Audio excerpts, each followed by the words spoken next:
joined here today with the legendary Bruce Buster Soscia, actor, filmmaker, producer, entrepreneur. Thanks for joining us, man. Thank you. Thank you for having me. It's my pleasure to be here. Yeah, I've been talking to you for a bit now, trying to link up, and it's great to finally have you on. Do you mind starting off telling us where you're from? Sure. I'm originally from the New England area of America. So Providence, Rhode Island, Cranston, Rhode Island, that area there. It's the northeast coast of the United States. I pretty much grew up there my whole life. And then for the last almost 2 years, I migrated south a bit. I'm in southeast Florida in the United States. So I'm about an hour north of Miami, which everyone I think in the world knows what Miami is, and I'm about 2 hours south of Disneyland of Orlando, Florida. So I'm kind of in a cool spot where I can enjoy all the perks and benefits of the palm trees and the ocean. And I'm about 15 minutes west of the ocean, so I got a lot of cool stuff at my fingertips here. Yeah, that's awesome. That sounds like prime location to be in. That's great. I love it. And when I guess did you first decide you wanted to get into acting? It's funny. So I'm actually 47 years old, and I didn't get into acting at all in any capacity until I was 40 years old. So it's one of those things that I never really thought about. I didn't dream about. It wasn't like a passion of mine. I was more of a blue collar guy. I drove tractor trailers, and I was a union guy. I have a Class A commercial driver's license. Excuse me. I actually also before I got into acting, and in the beginning of when I was acting, I actually owned and operated a dozen barbershops, men's barber salons. So that took up probably a good almost 20 years of my adult life. And that was really cool. I've always been like a people person, and I enjoyed that. But the acting stuff, like I said, it kind of came late in life for me. There was an opportunity where Mark Wahlberg's people were scouting for a movie that they were going to film in the New England area, which, I was living in that vicinity. And some of the qualifying criteria they were looking for, they wanted guys with tattoos and muscles and beards and tough faces and all this criteria. So I didn't seek it out at all. It was a lot of my friends and customers and relatives, everybody was seeing this post, so to speak, going around on Facebook about this open casting call for a Mark Wahlberg movie, and so many people were messaging me and calling me. You got to go and check this out, man. This is right up your alley. You'll probably get picked to be in a movie. And I said, I don't want nothing to do with that. It's not, that's not me. I'm not an actor. And it's Yeah. the oddly enough, I didn't want to hear it. I didn't want nothing to do with it. And ultimately, with some prodding of my close family, everyone said, you really should just give it a shot. What do you got to lose? Go up there and check it out and see what happens. And I did. And ultimately, man, I'm very grateful that I did, because it really opened the door for me that I didn't even know existed. And I got to tap into some newfound skill set of creativity that obviously with a lot of studying and coaching and acting classes that came about after that, I really opened a door for myself that I never knew that I could enjoy so much. And I really find so much satisfaction and contentment with becoming a character and working in that capacity. So it's been a heck of a journey so far, 7 years in, and I've been on major streaming networks. I've been on Netflix. I've multiple times. I've been on Amazon Prime Video. I've got multiple TV shows and movies right now that are out that came out in the last few months that are trending and doing very well, where I have pretty pivotal roles in them. So it's a blessing, man. I gotta say, I feel like God has given me an opportunity and opened some doors for me that, again, I didn't ever dream of, that I could be, one of those people on the screen that, it's fun. It's a fun journey. I don't count it as work. It's actually that creative part of me that always existed. I finally found an avenue for it, and it's definitely it's a beautiful journey, and it's like I said, it's something that I never knew existed or could exist for me, and here I am, all the time. I have another movie coming up in about 2 weeks. I'm filming, and then the following month I have a major feature film where I'm a very main character. So it's coming, and when it rains, it pours. It's coming, and it's just getting bigger and better, and I'm really enjoying the ride. Yeah, that's incredible. What an awesome journey. I'm glad people pushed you to do it and you Yeah, actually did it. That's cool as. yeah, man. And what would be you said did you say you had a dozen barbershops? I That's did. awesome. I was a master barber. I got into barbering in my mid to late 20s, and really took off with that as well. It was kind of the same idea. It was something that I think I carried a passion for mentally for years. As a kid, I loved going to the barber shop, getting a haircut, that experience. And I kind of always secretly said, someday I'm going to have a barber shop. And the reality of life struck, and I started a family young, and I didn't really have the option to kind of go and learn a trade like that when I had to kind of find what was, the quickest way to make money to carry a family on my back at 18 years old. So I got into like construction and labor intensive work, and which segued into getting some schooling to get my commercial driver's license. And then I stayed in that field. I was driving trucks, and ultimately it just came a break in the action where I had tried out a few things. I was doing mortgages and real estate and just trying different trades and certifications in between working, like Yeah. a ton of hours a week just to pay the bills. And then ultimately I had saved up some money, and I said, you know what, I'm going to give it a shot. And I put a team together of guys that were much more established and well known in the business, and they believed in my dream. And I promised them that I would put a business together that would make more money for them than their current situations. These guys all came from different other barbershops or salons, and ultimately they all came to work for me, believed in me, and it worked. They all made great money, and the business was very successful. And then after a year or so, I just started to multiply the system that was working that I had implemented. And 10 years in, I had already built 12 locations in my same area in my state, like spread out in different cities and towns. And yeah, it was a lot of work, but it was, I think at that age, I was very passionate about what I was doing, and very assertive. I started to have a lot more confidence in myself and realize that I can accomplish, a goal that I set. And along the way, I got to mentor a lot of younger guys that were kind of climbing the ladder, a few steps behind me. And that's kind of been a consistent um, characteristic maybe that I can take pride in along the way.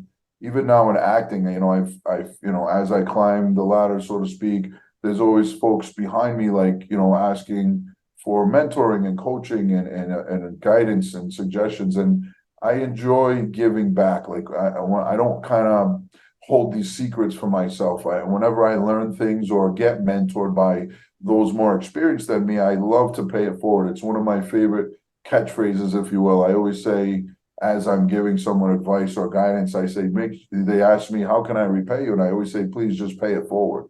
And I've always adopted that philosophy, and it's worked well for me. I think that good karma is attached to that kind of motivation and intention.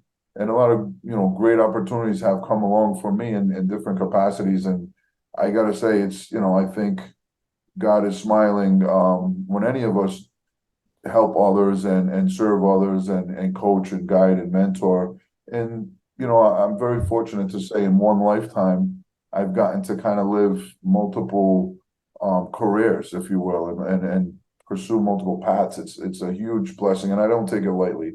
And I continue, especially at this age, to thank God above and say, man, I couldn't do this myself. I used to be a little more egotistical when I was younger, and call myself, I'm self-made, I did it, and it's okay to be confident, and it's healthy to, be proud of yourself. But I realized as I get older that I can't do it all myself. And I definitely have tapped into a higher power and asked God to continue to help me open doors and give me the right words to say, and the right opportunities come my way, to make sure that I always acknowledge him in all my ways. So he continues to guide my path. And I gotta say, man, it's been a really beautiful experience, just self-growth, I guess, in the last couple of years. Just watching myself grow up. Yeah. It's never too late. It's one of my constant themes in my life. It's never too late to try something new, and it's never too late to keep improving yourself and inspiring the others around you. That's when I pray every day. I ask God, help me to inspire people, help me to by my not just my words, but by my actions and by my mood and my energy and what I give out. That hopefully there's some people that might be struggling and they say, man, if a guy like this can make it, so can I. And that's all I can hope. Man, that's an amazing message too, and yeah, just like I believe what you're saying too. I know that's true. Like, yeah, if you pray and yeah, work hard, is you're not gonna fail. You just keep pushing it. That's it, man. I just keep trying, and I still do I own some businesses and consulting firms, and I do get involved in movie production. I try to keep that, minimized because I tend to be very assertive because I'm a businessman. I've owned businesses for my whole adult life now, so with movie production, a lot of times I like to not just perform. I really love to act. That's my first passion now. But I am very resourceful, so I pride myself on being able to accentuate whatever project I'm in instead of just showing up and performing and leaving. Sometimes that's great in itself, but in a lot of these, especially independent films and stuff like that, I enjoy helping with casting other roles. I have a very deep Rolodex of relationships I've built in the acting world, all different demographics. So it's fun for me if I'm in a project and they sometimes co-producers might call upon me and say, "Hey, do you got someone who would be a really good fit for this role?" And I'm like, right away, I always have a few ideas and potential candidates, stuff like that, or even just securing film locations, which is very pivotal for cinematic experience in any film, but and locations and assets. Sometimes in a movie, you might want an exotic car or a boat or a yacht or a mansion. Or I typically ask, movie producer friends when we're going into a project, give me your wish list. Like if you had it your way, after I've read their script and I believe in their project, I'll say, give me your wish list. What would you like to see? Don't think about what it would cost. Just tell me what you would like to see for each scene and give me that list. And I definitely have been probably able to secure a lot of assets, including locations and exotic cars and different talent at different levels. And for me, that's fun. I enjoy the rush of helping to complete a project and bring it through to the finish line. And I think I'll do more of that as I continue. It's really fun to again to show up and perform. But I do have a strong suit, on the production side. So sometimes I bite off more than I can chew, and I'm trying to learn that lesson too. Like you don't have to do everything. Sometimes it's fun to just give a piece of my contribution to help a project. But I Yeah, enjoy it. I yeah, love to help that's people. cool. Do Yeah. you think you're like the previous? You set up a dozen barbershops. Like you obviously had a really good formula. Have you carried that same sort of, I guess, original formula on with you now to other businesses?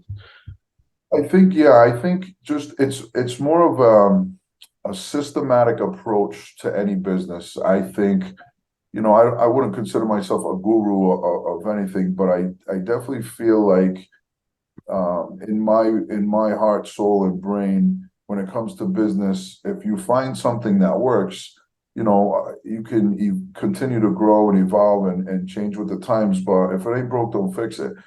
So sometimes people have these wake up with these epiphanies and they try to do major overhauls and just change everything. And you could be that could be the beginning of your failure because something you were doing was working. Yeah, So what I did in my case was what was working. I just replicated it over and over. And usually that's, you see that in like these big franchise businesses and stuff like that. For me, when it came to the barbershop business, I went in with so much passion and so much love for what I was doing and love for my, fellow barbers and even the customers and the clients. I spent a lot of time. You become friends and family with some of these folks that patronize your business over the course of time. But towards the end, I really did feel like I wanted to give myself a chance to try the acting and try to free up more time. And for a while, towards the end, I felt a little trapped. Like, man, what if I want to move to a different market, a different film market, or what if I want to travel to do a film? I felt like I can't really leave. I got to, stay and maintain the clientele and the business or whatever. And ultimately, towards the end, the writing was on the wall. I started getting opportunities. Like, for example, what led me to move to Florida was I secured a role in a movie, a feature film as like the lead bad guy, villainous character. Simultaneously, I secured a role as a supporting character in 9 episodes of a TV show. They were both filming in South Florida. So ultimately, me kind of putting my business um realizing that I had to kind of cut ties at some point to give myself that freedom, it was bittersweet, and I definitely found a freedom in finally letting it go and turning over my businesses to new owners and stuff like that. But what really led to that was my, securing those roles in South Florida, and that would have took me about 2 months to complete those two films simultaneously or concurrently. And I ultimately decided from being in South Florida, I love the palm trees, man. I love the ocean. I love the warm weather. And I started to say, here's my opportunity. What better reason to, sell the businesses, sell the house, sell the assets up north, so to speak, in the country, and move down to, more exotic climate and just see what happens. It's not really a big film hub down here. It was more about just putting myself in a more climate friendly, like, the warm weather, the palm trees. For me, it's very inspirational to be in a climate where I'm looking at palm trees every day. Even on today it's raining outside, and so don't let the backdrop fool you. But even on a rainy day, the rain goes away and the sun comes out, and I drive down the street and I'm looking at palm trees, and for me, it just does something for me. It helps me to focus on whatever I'm working on, whether it's reading a script and making notes and strategies going into the next character, or if it's some of the other businesses that I run and own, and just having that mental clarity and just being in a place where it's sunny and bright and happy. It's just been working for me. So yeah, Yeah. I've taken some notes along the way. I try to put myself in the best situations logistically, but also frame of mind. Like maybe sometimes getting further away from friends and family and distractions, and putting myself in a place where I can really focus on trying to get myself to the next level. Yeah. I think it's working, man. You look happy and Yeah. motivated, so it bounces off you. Thank you. Thank you. It's working. I'm enjoying the journey more. I'm allowing myself to, because I've always been somewhat of a workaholic, if you will, and Yeah. I'm allowing myself to take moments in between sometimes and take a breather, maybe go swimming in the pool or stop by the ocean, just look at the waves crashing, like just taking those. And that's what I try to impress upon my friends and family. I say, it really is true. A lot of the cliches, like stop and smell the roses. You Yeah. really should. It's good to be motivated, and it all depends who your audience is. Some people, it's like they can't get out of bed and they don't really do much for themselves. It's a different message for those folks. But for the folks that are, super motivated and going, and I applaud those efforts. I've been that guy for years, but there are times when you have to kind of schedule a little downtime and re-energize and revitalize and, go get a massage or, just even just be still. Sometimes just being still. Sometimes I drive in the car and I don't blast the music. Sometimes I drive down the street and just kind of allow myself to hear my own thoughts. And those are the little things that I've learned along the way that are more sacred to me that I enjoy. Wow. Yeah, that's cool. And you look healthy as well. You obviously training, and how important is that to you? It is. I definitely feel like as I've gotten older, I'm not as physically active as I used to. I used to play a ton of sports. I've always been a big gym guy. I like to box and lift weights and all that and run. But I've definitely slacked off in the last couple of years. I still go, but not as feverish. I'm not as excited to roll out of bed and go to the gym. And some days I allow myself to. sleep in a little or just be a little more comfortable. And then mentally, I beat myself up. I got to get my butt to the gym, Yeah. and because I do enjoy the endorphins, the release of, from any kind of workouts and stuff like that. But I guess it's true. Sometimes I forget that I am getting older. I wouldn't say I'm old, but I'm definitely getting older. So it's okay to rest a little bit sometimes and allow yourself to be comfortable. And that, uncomfortability is where the most magic happens. I truly believe that when you're uncomfortable, when you're desperate, when you need, that's where a lot of people find their motivation for success. Yeah. But it's also okay to reflect on the good things that you have accomplished and enjoy moments of rest. And I'm realizing that as well. Yeah, I definitely 100% too with what you said. I think when you're at your most uncomfortable too, that's when you seem to thrive. Sure. You feel like I've been there myself, and feeling motivated. That's what drives you. I think you got to make yourself get in that situation. Well, yeah, work hard and yeah, what you're saying. You can't be afraid to take risks in terms of healthy risks, like Yeah, by believing in yourself. Just a lot of us, sometimes I notice a lot of people, and I've been the same way at times where you maybe have doubt about your own abilities or your own capabilities. And sometimes it's really important to step out of your own comfort zone and just say, you know what, because all of us have something throbbing inside of us, something that we want to accomplish or something that we want to see come to fruition in our lifetime if you really listen to your inner voice.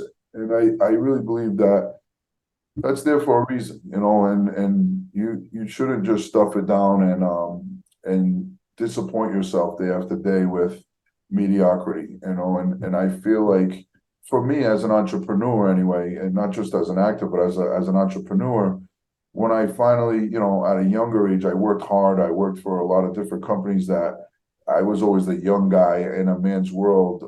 And I was, the guy doing a lot of physical labor and hard work and stuff like that. And I remember thinking inside, man, this can't be my whole life. There's got to be something. I gotta, I've never been an academic scholar or super smart or intelligent. I'm pretty savvy and intelligent, but things I picked up along the way. But I wasn't, a rocket scientist growing up. So I feel like, but I also knew inside, man, there's got to be another way. I got to use my brain a little more. I got to use my confidence a little more. Maybe it's sales, maybe it's this, maybe it's that. And I tried different options, in my 20s. And ultimately, I realized if I never took any risk or never stepped out of, what I could do, like the things I was doing is because I could do them. But at some point, I had to realize I want to do more. I want to take on more responsibility. I want to learn more. I want to polish myself up more. And I wasn't a super educated guy, man.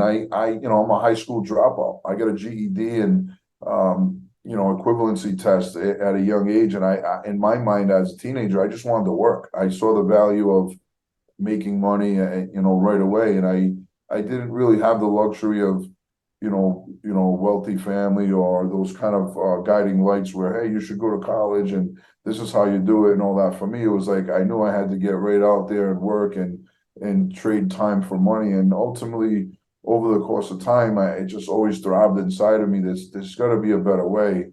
Um, to have somebody standing over me and telling me what to do and punching a clock and trading time for money and so many unfair or unjust circumstances along the way early on. And I thank God every day that I definitely found my way in terms of the realization that, the only way I was going to find happiness and contentment was to be my own man and be my own boss and be a businessman, be an entrepreneur and take the steps it took to get, financial freedom and get into a position where I could, make my own schedule and I can, hire my own team and my own staff and associate with other business people that were healthy and happy and, trying towards the same goals. And, it's just, life can be a beautiful journey if you allow yourself to explore your options and really put some confidence behind the moves you make.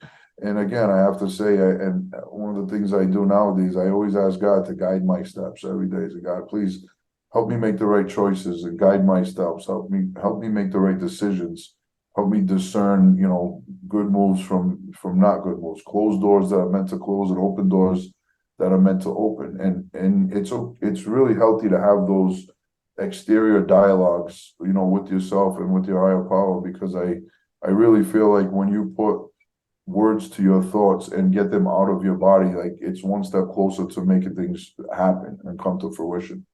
A lot of times you hear people talk nowadays about manifesting and things like that. And I've been a big student of that game for a long time, and I really truly believe in manifesting your destiny by, just like I'm in my office right now in my house, and I have one, two, three, four dry erase boards in my office that are mine, and the different parts of the room. And what I do is I put, my daily task list, and I start crossing it out and start over and make a new list on one. The other one, I kind of put my goals overall for the year in terms of certain things that I want to accomplish before the close of the calendar year.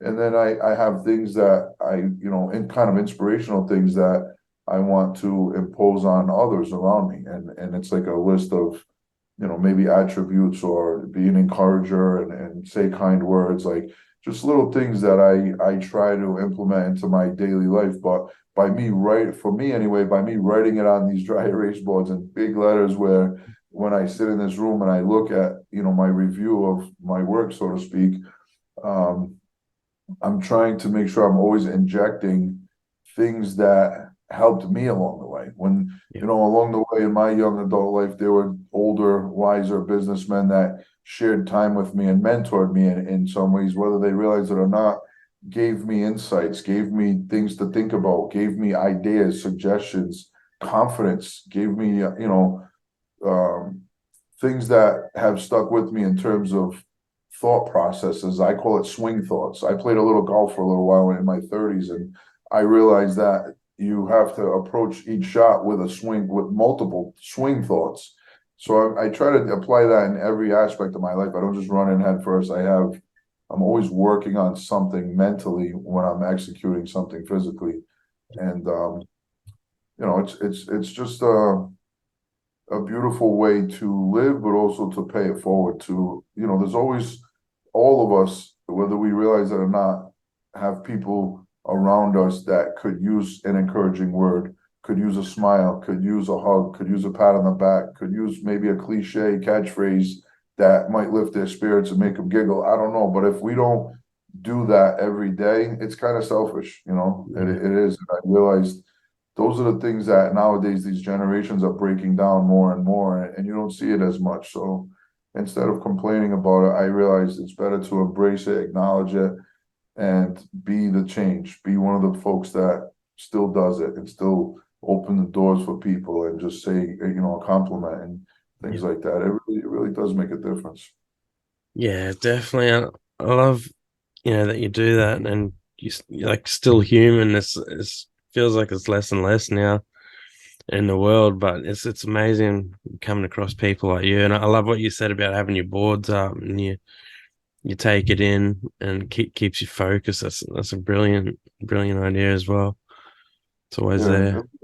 little things along the way that work for me, and I try to share them with the folks around me that I feel like could benefit from those same thought processes. And thank you for giving me the platform to share some of my insights, because hopefully someone out there will hear it and say, you know what, that's a good idea. I'm going to adopt that into my daily walk and Yeah. for any things that we've talked about. But I really realize I find so much more contentment or satisfaction when I know, sometimes certain people reach out to me and even social media and say, hey man, I really appreciate that you are, like every day I have a woman in my world that I met through one of the TV shows that I was on, and she was very friendly with all the cast and crew, and she started to send us a daily devotional, like a prayer every morning. She put us individually. She sits there probably for an hour every morning, 6 in the morning or so, and I get this, beautiful prayer that whether I was in the mood to pray or not, or whatever mental space I'm in, it's her doing that. It's such a gift, a blessing for someone to go out of their way. She probably sends us out to over 100 people, and for it's been a couple of years that she does it 7 days a week. And I realize people like that are so sweet and so humble to take the time to do something like that. And I'm sure she feels rewarded to some degree for sharing that, whether she gets, great feedback or not. She's doing her version of sharing her faith, so to speak, and it inspires me. So that's why I say, like, all of us can do something to inspire others, and just find what that thing is. It might be something so simple, and it might take a little minimal effort, a little amount of time, but it really can be a game changer for someone else in your world. Yeah, definitely. I wanted to ask you, what advice would you have someone they wanted to start their very first business, or they want to, if not, they want to start acting like you did? What advice would Sure, you give to someone just starting? sure. First, I'll talk about business. So with business, it's really the world has evolved so much since I started, in some ways a good way, in terms of you have stuff like Google where you can ask Siri or ask Google or type in, some business plans, and like take the baby step, like write down what your vision is, what your goal is, and then break it down into small steps. What are the small steps to accomplish each line item goal? Whether it's, we'll go back to the barbershop business. It was, finding a location that was within a budget that you established that you recognize would be affordable. Securing a location, finding all the furniture and the equipment, and finding the best deals, and like you kind of make a list of each thing that you need to make that business run. But then you take it a step further and do the research, for each item that you need to purchase, or do the research on what type of, people are you going to target demographic for to solicit your business? What type of staff, what will you tolerate? What will you not? Like, and make like little subtext under each line. It's like, for me, I do a lot of outlines where I'll have like the header and the footer, and I'll have, line items where bullet points underneath each one, subcategories where just break it down, man. Everything in life, if you take for me, it's all about systematic approach. Like, really, an idea is only an idea, no matter how much you think about it, no matter how much you talk about it. But until you take those ideas out of your head, out of your mouth, out of your hand into a pen or a pad or a dry erase board or whatever you have, and really list out the things you're thinking about, the things that are beating in your heart and beating in your thoughts, and then just make a roadmap. How do I accomplish each one of these things? And that's one step closer. Next thing you know, it's happening right before your eyes. But until you actually take those first few steps and like fill yourself up with confidence, knowing that, man, this is actually easier than I thought. It's not even that big of a deal. And I think that tends to be my attitude when I take on a new project, and I recognize that, maybe at first, oof, this seems like a monumental task. It's going to be expensive. It's going to, how can I afford to do this? But the only way to answer those questions is to actually answer those questions, and to write it down, and see if it's unreasonable, see if it's doable, and be confident in your research, because the world is full of entrepreneurs, right? Not everyone, but there are a lot. And a lot of them aren't that smart and aren't that savvy, and they're doing it, because maybe they had a lot more confidence and maybe a lot less skill or knowledge, but they're still doing it. They're making it happen. And if you fail, it's okay. I've had some ventures where I thought, man, this is a great idea. This is something I'm going to bring to fruition.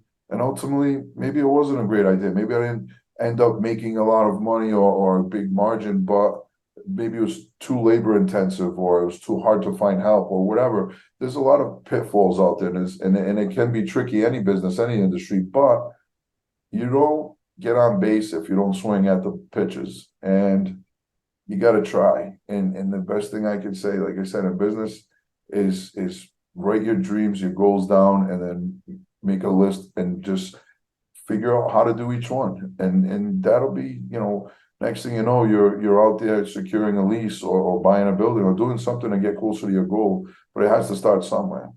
Yeah. And then in terms of acting, my biggest thing was, my story is a little different. I kind of did it backwards. I I got picked, so to speak, or cast before I had any credentials or any skills. It was more just based on like this guy's got a unique look and I think it would fit, cinematically, and I understand that. But for me to take it one step further and actually indulge in the world of acting and actually becoming an impactful character in different scenarios, I had to learn, I had to research, I had to find the right acting coaches and read the right acting books. And how do you know which one's the right one and which one's not? I don't know. All I know is my experience. I kind of opened the book, so to speak, and just said, okay, what do these people do that are successful at this? Okay, they go to an acting school, they get an acting coach, they study, they read these books, and there's so much knowledge at your fingertips, and I see a lot of people trying to cut the line or take shortcuts, and you can try, there are some one-hit wonders or people that have gotten opportunities that maybe they weren't fully qualified for, but just for one other reason they got chosen to maybe have a part of a movie or something, and then ultimately they had to build their skill set if they wanted to continue, and that's kind of what it was for me. I realized that it was all about learning and training because Yeah. acting in itself, for me, it's not acting. Acting is actually pretending. For me, acting, the thing that we call acting, for me, I call it becoming. It sounds a little strange to walk around and say, hey, I'm a professional becomer, but that's really what it is. I become the character so that the audience will authentically believe me that I am that character. I think we've all seen some low budget films where we're like, oh man, this is brutal. Like this is not, I can't compare this to something I've seen in a theater because it's not, it doesn't feel real. It feels canned or it feels hokey or fake. I never want to be that.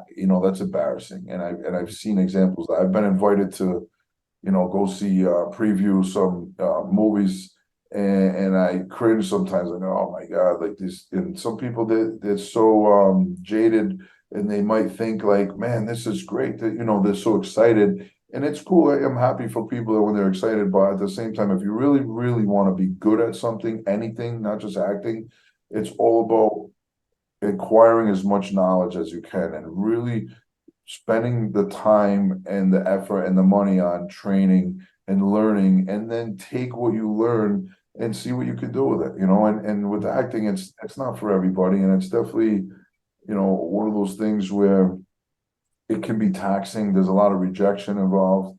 I definitely wouldn't advise anyone to become an actor if they think it's a lucrative business. It's a very small percentage of actors that actually make a significant income, very small. Just like a lot of entertainers and sportsmen and stuff like that. Of course, we see the big success stories. We watch them on TV, but there's hundreds of thousands of people that don't have that huge success margin. So for me, that's kind of why I have, my daily day-to-day, I have businesses that make money. And then when I get an acting role, as I climb the ranks of and show and prove, my capabilities, the roles get bigger, the payments get bigger, and you become more pivotal, more important, more impactful. Of course, your wage can, that you can warrant goes higher, but it definitely is a long shot. It's doable, but it's very hard. But for me, I think what works for me is that I take a realistic approach. I realize I couldn't sit in my house and wait for the phone to ring for the next acting gig to pay my bills. It's not realistic, and God willing, at some point it gets that great and that lucrative. But in the meantime, I focus on, making business and trying to secure some properties right now and buy some real estate. You gotta have your head straight and really, sometimes people live in a fantasy world of, I want to be a ball player or this or that, and you know what, go for it. I would fully encourage anyone a young person that feels as though they are qualified or they have what it takes to excel in any avenue. But I also think it's a dose of reality is healthy as well, to make sure you have different irons and different fires to make sure you're not dead in the water. And because there's, depression and things like that run rampant. And a lot of that stuff is because people make unrealistic expectations for themselves and then they fail and they put themselves in a position to seemingly always fail. And next thing you know, they feel worthless. And there's a lot of great people that we've lost in society that weren't worthless, that just rejected themselves, or they had a lesser view of themselves because the standards are so high in society to be, Instagram famous and have the Lamborghini and a mansion and exotic vacations. We all see it, and that's cool stuff. Hey, if you got that and that's a real life, good for you. That's amazing. But for most people, it's just trying to get through the day, Yeah, and you know definitely. What would be your highlight? Like your best moment that you've had the most fun with in acting so far? the most Yeah, fun way. yeah, I think the most fun was the TV show that I just did, Gravesend series. It's on Prime Video, yeah, and I kind of played like a 1980s mafia enforcer for a Brooklyn, New York mob family, and they were doing some business in Miami, Florida. And my character was kind of like a big brute, but also kind of like fun loving, maybe a little dopey, like kind of starstruck in the show when I see celebrities who see me like I get like starry eyed. And it was kind of, all the characters I've played mostly are a loose variation of some of my own characteristics because at the end of the day, it's me, right? So but just kind of pulling that character in certain directions, that's the fun part for me. Like in that scenario, when you say what was a fun experience, I definitely enjoyed almost like I'll say like when I was a little kid playing in the sandbox, playing with Matchbox cars and playing with the cap guns and cops and robbers and stuff like that. Just in that TV show, I had a lot of fun with a couple of fight scenes and shootout scenes and shooting, firing off guns with obviously blank rounds, but it was just those adrenaline rushes. I kind of felt like a kid again, like running around playing manhunt in the neighborhood and firing off guns, and obviously knowing that I wasn't really hurting people, but enjoying that rush that comes with those scenes and those moments. And we had a lot of laughs in between and silly mishaps and stuff like that. But yeah, there's a lot of work that goes into a real quality film where it's a lot of hours, there's a lot of takes, a lot of multiple camera angles, and so it's not as glamorous as people think. A typical actor's day on set is like 14 hours, and it's a lot of waiting for setups, a lot of doing the same thing over and over sometimes doing variations of what you're doing so that the editor has different things to play with so that they can find out which thing you said or did plays out the best. But sometimes you got to find I take it very serious, but sometimes I'm a fun loving guy and I like to enjoy it. There was a scene in one of the episodes where one of my counterparts, he's standing by a swimming pool overlooking the ocean, and in the script I kind of snuck up behind him and like a linebacker in football, and I hit him into the pool, and he had a cigar in his mouth, so he ends up in the pool fully submerged, and he comes out, he's kind of doing a backstroke, and he's still got the cigar in his, and we're all kind of teasing him and stuff like that. I mean, that was actually in the script and we did it, and it's in the episode, you'll see it, but the I heard that when the editor was editing it, he almost cut it out because he thought that it wasn't part of the show. He thought that we were just messing around. So I got a kick out of that because I could see how that could yeah. seem like, oh man, these guys are having way too much fun on set. But yeah, Cool. it's a lot of good times, a lot of good experiences. Yeah, I've that's worked with a lot. awesome. I've seen some of your scenes on there. It looks cool. I can't wait. Yeah, it's fun. It's fun. It's fun sometimes, I'm a method actor, so what that means to me is like I do a lot of backdrop research on the character, and I use my five or six senses sometimes to effectively portray the characters that I portray, and it's actually fun. And it gives me an edge, I think, on other actors. Sometimes some of the other actors they just more focused on memorizing lines and executing, the words that they say. And my approach is for my studies a little bit different, so it's a little more in depth. But it is fun sometimes to. It's like a light switch, like turn it on and turn it off the character, Yeah, and I know some actors are more extreme than others with method acting in terms of spending weeks and days and hours on end with becoming a character that's so far off from who they are in their day to day. And it's just their way of ensuring that when they show up on the camera, that they are authentically portraying that particular character. And I do get it. I understand it. And I think for me, it's maybe a little more in between where I don't go that far, but I go far enough to make sure that what I'm giving to the camera is authentic, where it's believable, where people say, "Wow, like that was you did a good job." And when I hear from other actors that have way more experience than me, and they say like, "Man, that you did such a great job," and stuff like that, those are the accolades that I enjoy coming from like a true thespian or a true experienced professional actor. Some of these iconic actors that I've worked with, that I've become friends with, it's nice to be able to talk the talk and speak the lingo behind the scenes, or build a rapport and keep in touch with certain people. Yeah. And it's like playing at a higher level, I guess we could call it, and I enjoy that. It's a Yeah. major pleasure. Yeah, well, you've acted with some amazing people too, like Adrian Brody, Liam Yeah. Neeson, Rob Lowe, like, and And the yeah, cool thing about it's that, cool. man, these guys, they're just regular people, man. They are Mm, regular people that at some point in their journey, they caught a great opportunity that, and all it takes is one. You get one good film that really takes, and a lot of people see it, you become a very recognizable face or image at that point.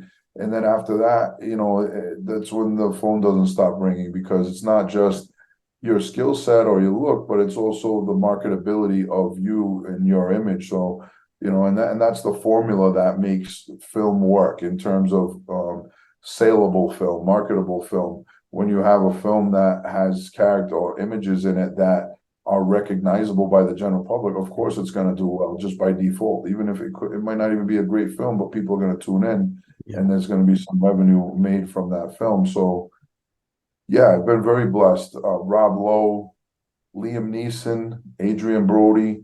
I had some scenes with Martin Kove, who plays Sensei Kreese in Cobra Kai from the Karate Kid in the mm, Cobra Kai series on Netflix, and him and his son Jesse Kove. Man, me and Jesse really hit it off. Great guy, yeah, big guy like me, and we had a cool scene where I we're giving each other a hard time, and I end up pulling a gun on him in the scene and kind of like threatening him, and because he threatened me with his karate, and and that was another fun moment, because a lot of fun banter behind the scenes, and every time we see each other at social gatherings, we kind of bring up that moment. Like he'll say, "I know judo," and I'm like, "Yeah, good thing I had my gun on me," and just fun stuff like that. But there's definitely a lot of banter and a lot of fun behind the scenes stuff that happens with a lot of these TV shows and movies, and yeah, it's a fun world to be yeah, in.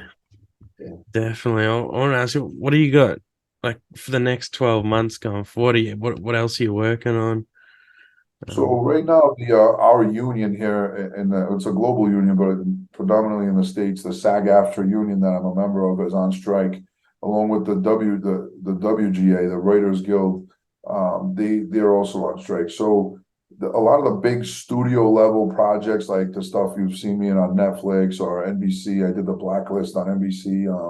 A lot of those bigger things are just being picketed right now. So it's a whole can of worms with that conversation, but basically, our contract is being renewed for our contract as actors, and in the last, I don't know if it's 10 years or so, streaming has taken over, in terms of you don't make a movie and necessarily go see it at the theaters anymore like the old days. So things have evolved a lot in terms of how revenue is generated with filmmaking. So these streaming companies have come in, and like the world has changed. The world has evolved so much. People don't even really go to the theaters that much. They just can watch it at home at their fingertips. So, and it's a great convenience, but the way to like tally the streaming hours and the formulas that they use to show like the revenue that is gathered from each project, it's just a whole new systematic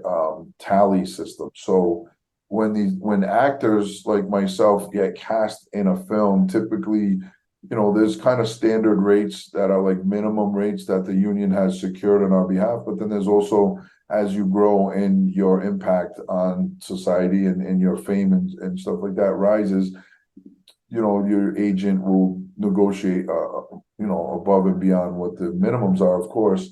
And that's where you have these actors, the A-listers and B-listers, folks that can generate, a warrant a higher ticket or a higher payment because if their image is utilized, that film project, of course, is going to do bigger numbers. So it's all relative. But what's happening is it was the antiquated system of tallying the revenue that came into theaters. It was easy. It was black and white. Like, this movie cost this much to make and it did this much at the box office so that, here's the margin or whatever. And there's things like residual income where we get pennies on the dollar that was made from, the net margin of these big films. And because the streaming services have kind of taken over and dominated, we don't have full access to the money. So some of these streamers are making billions and billions of dollars, and the CEOs of these, bigger movie production companies are making billions and billions of dollars. And hey, good for you. But at the same time, you might have some of these actors that, maybe their residuals shouldn't be 12 cents. Maybe it should be something more significant. And it's all relevant. It's all different equations and formulas. And it's more of like a thing for the, theoretically to be argued, but it's more of like the smart guys and the lawyers are figuring out, what makes sense. And then there's a big thing with AI, where AI can be a wonderful asset in any business where they can accomplish so much more than manpower, and it's almost like a necessary evil in a lot of scenarios. But what started to happen is, folks were showing up to movie sets to work, and their image would be scanned, and they weren't being told why. And when some of these smaller players, when they show up to a movie set, they just do what they're told. Oh, we need you to go in this room. We're going to scan your image. Oh, okay. And they would get scanned. And then instead of having per se like 2 weeks on set or a week on set, they would be released a day later because their image was already scanned. So maybe they took their 1 day payment, Yeah. and now that production is going to use AI. I totally understand why, from a business perspective, why they would do that. But at the same time, when they're making billions, in some of these scenarios, billions of dollars, and they're giving the people that are putting it together pennies on the dollar, it just seems a little unfair. So I guess, Yeah. like the union, the job is to advocate for the union members, and that hopefully it gets resolved in a timely fashion. But in the meantime, it's a good time for independent filmmakers to thrive. I have a lot Yeah. of friends, and including myself, that have movie scripts and they have, ideas and thoughts, and they're trying to secure budgets to go out and, go out and make these films that they have on their desk, and it's giving this little cushion of time. That being positive minded for me is Yep. giving folks a chance to maybe revisit their dreams and their goals of making a film. Now, when you make an independent film, it's a high risk because you typically invest your own money. Maybe you find some investors that are willing to believe in your dream, and like any business, and you put in a certain amount of money to secure the budget. You go out and film and hope that you do a great job and that you secure the right actors in the right locations and the whole formula, and then that the DP, director of photography, the cameraman, essentially, he does a good job of catching great shots, and the lighting guys, and there's so many aspects, the wardrobe department, the makeup department.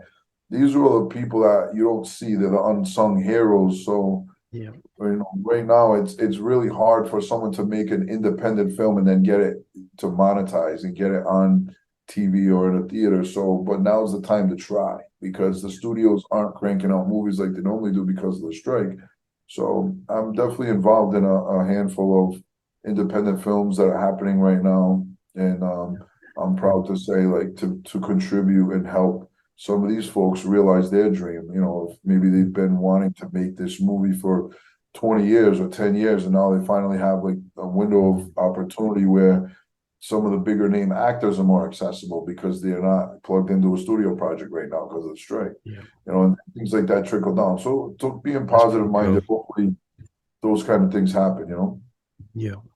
Yeah, that's awesome. Yeah, there would have been a lot of people, I guess, waiting for an opportunity now, like you said, the independent guys. It is a good opportunity for them to finally get their shot too as well. Sure. And it's exciting. It's that part of it's exciting for me because I'm at a point now where I've done just enough film on different platforms, and I wouldn't say I'm like an A-lister by any means or widely recognized, but I'm starting my face and my image has shown up on a lot of different platforms and scenarios where, I'm starting to ring bells. So it's the phone's ringing a little more. There's more scripts being proposed to me and character options and things like that. So, I'm enjoying it. I'm enjoying the accolades. I'm enjoying the support from my peer group and of course, my friends and fans and family. Everyone's like happy to see that my acting career has rocket shipped in a way, Yeah, and all I can do is, keep chipping away and trying to enjoy the moment and keep giving back to the folks that have helped me, but also pay it forward to the folks that maybe can use some encouragement along the way as well. yeah, yeah. That's cool. And like you're saying, you still got your business, like doing your businesses now, making Yeah. money. Are you allowed to talk about what you do now, or is that you keep that all separate?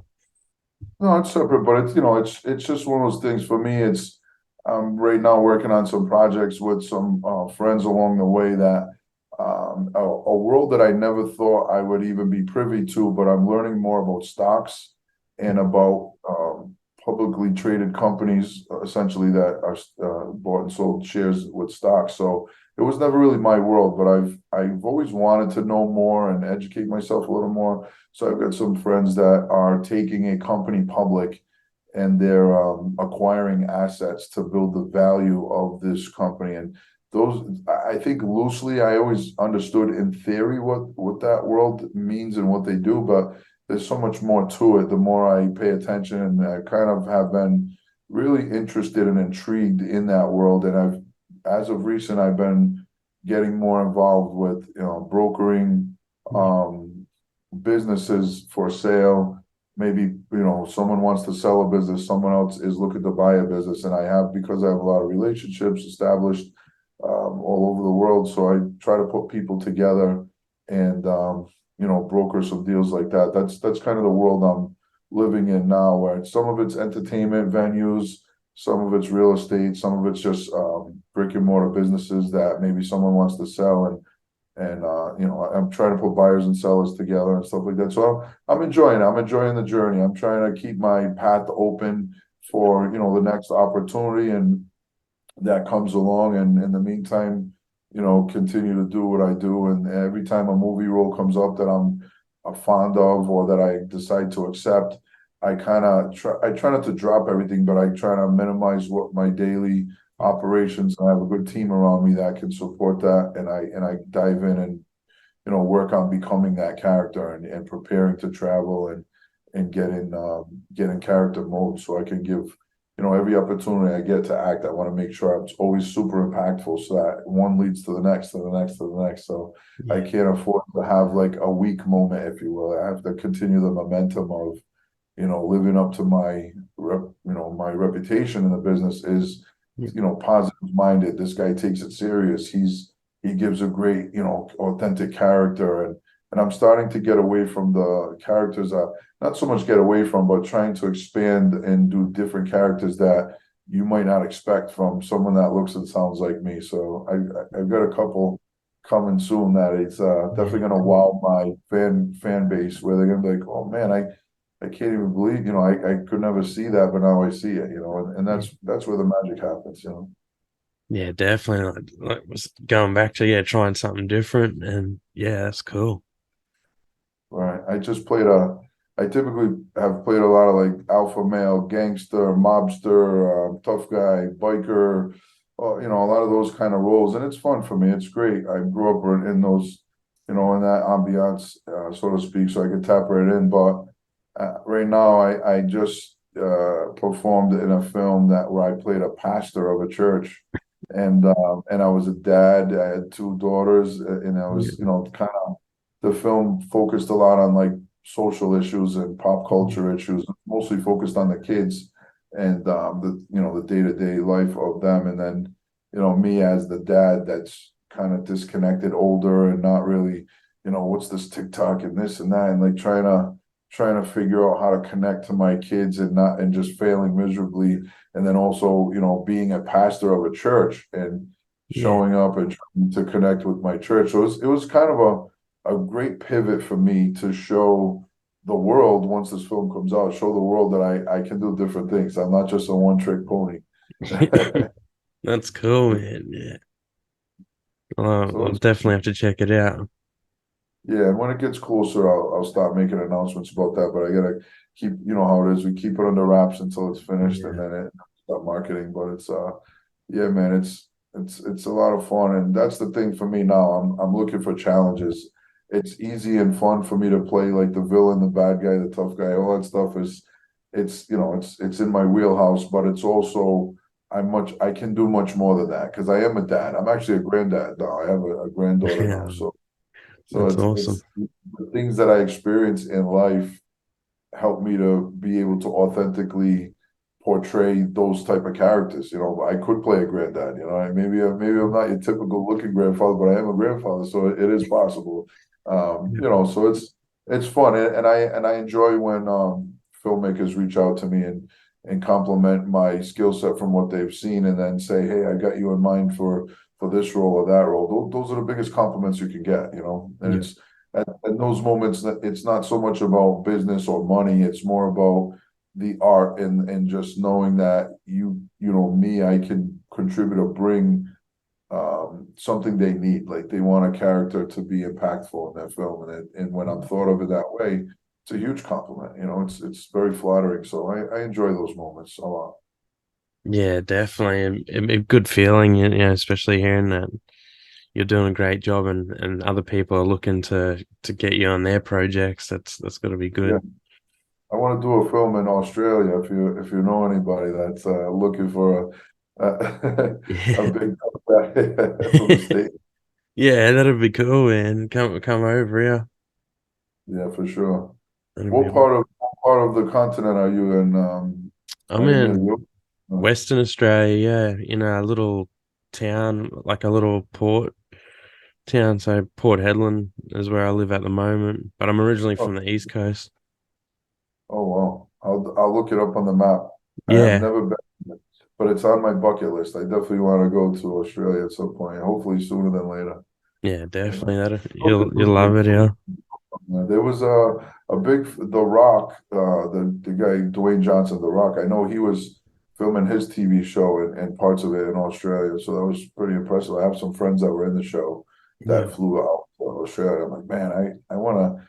Those are the experiences that I look forward to. I have a few international filmmakers that I've made friends with along the way, and I haven't quite got to film internationally yet, but that's definitely on my bucket list. I think I'm attached to like six different projects in six different countries, but they just haven't happened yet. So the yeah, race is on to who's gonna bring me the first international project, yeah, for me. definitely. It'll be amazing to travel Oh and yeah, film, man. That'd be cool. definitely. And sometimes it's the Family's Feud. Is that going to be released in Australia as well? So that's a movie that I acted in and I co-produced. A gentleman that wrote it, directed it, and starred in it had brought it to me, asked me to be a character in it, and then together we ended up working hard to put a cast and crew, and it was both of our first time producing a feature film of that, especially of that magnitude. We had about 144 cast and crew on set every day, so it was pretty big for a couple of guys Yeah, that the first time breaking into the big film world. So I think we did a great job, and where it's at now in the process, because geez, we filmed that almost 3 years ago now. But I think we filmed that at as the COVID pandemic was going on, and we were like the first film that got greenlit to film, and we had a ton of restrictions and expenses, in addition to the costs associated with making a film. So it was definitely a huge challenge, especially timing wise because of the pandemic. But we were able to secure the footage, get everything, filmed and edited, and now we're at the point where we're starting to shop it around for distribution and get it onto like a streaming platform and stuff like that. And it's just a monumental task. And we also didn't want to like rush and put it in the wrong place, because it's something. It was a passion project. It's a comedy. It's very funny. It's very lighthearted. The characters are very caricature-ish, if you will.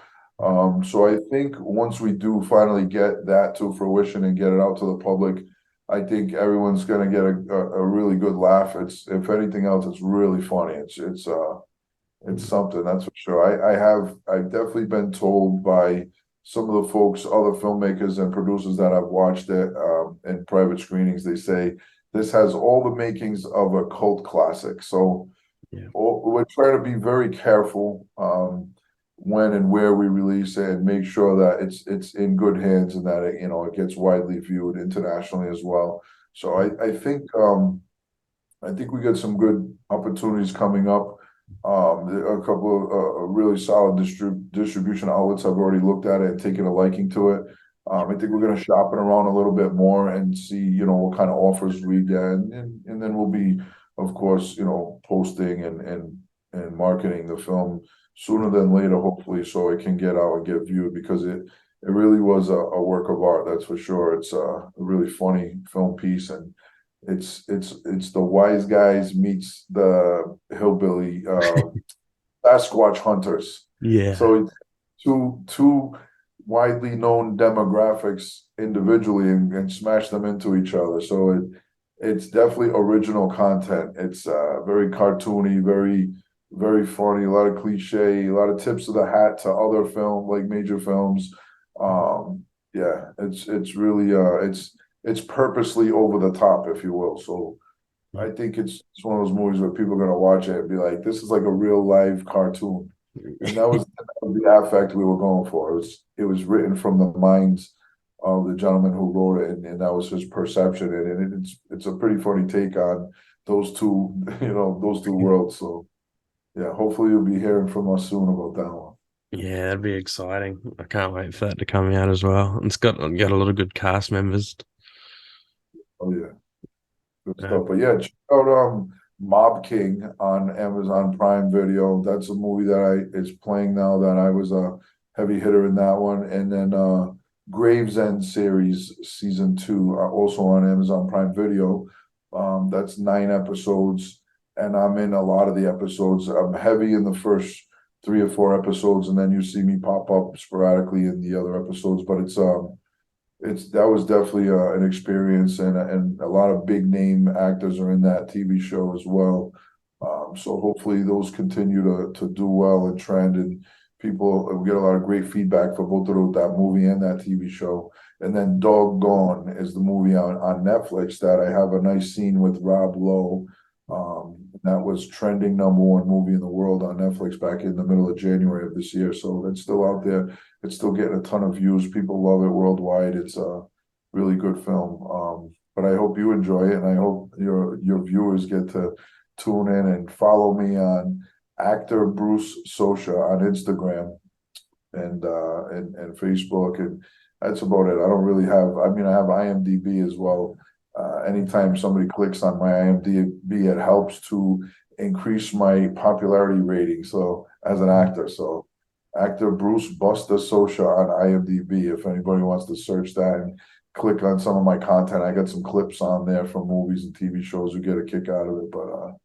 yeah. But thank you so much for having me, man. It was great to Uh, talk, and yeah, it's hope awesome. someone can be inspired by our conversation.